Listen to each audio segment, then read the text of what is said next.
Nananatiling mababa ang tsansa na pumasok ng PAR ang bagyong Nuri at wala rin itong epekto sa anumang bahagi ng bansa. Patuloy naman na umiihip ang northeast monsoon kaya asahan ng malamig na panahon sa malaking bahagi ng Luzon at Visayas hanggang sa mga susunod na araw. Patuloy rin na umiiral ang northeast monsoon sa Luzon at Visayas na nagdudulot ng pag-ulan at malamig na panahon. Ang ulat panahon sa report. Sa weather bulletin mula sa Pag-asa, makikita sa ating iWeather Center na patuloy na binabantayan ng Pag-asa ang bagyong Nuri na nasa labas ng PAR. As of 8 a.m., namata ng bagyo 1,580 kilometers east ng northeastern Mindanao. Wala na itong direktang epekto sa anumang bahagi ng bansa. Umiihip pa rin ang northeast monsoon kaya asa ng malamig na panahon hanggang sa mga susunod na araw.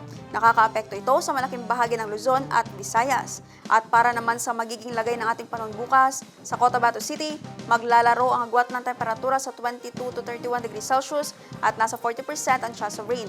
Sa Maguindanao, papalo ang agwat ng temperatura sa 22 to 31 degrees Celsius at nasa 50% ang chance ng pagulan. Sa Cotabato Province, maglalaro sa 21 to 31 degrees Celsius ang agwat ng temperatura at 30% ang chance ng ulan. 24 to 32 degrees Celsius naman ang magiging agwat ng temperatura sa Davao City bukas at 80% ang chance of rain.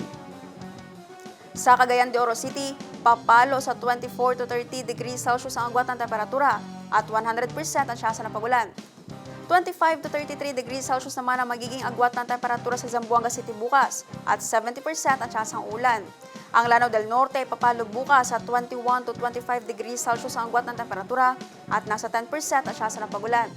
Habang sa Lanao del Sur naman ay makakaranas ng 16 to 21 degrees Celsius ang agwat ng temperatura at nasa 50% ang chance of rain.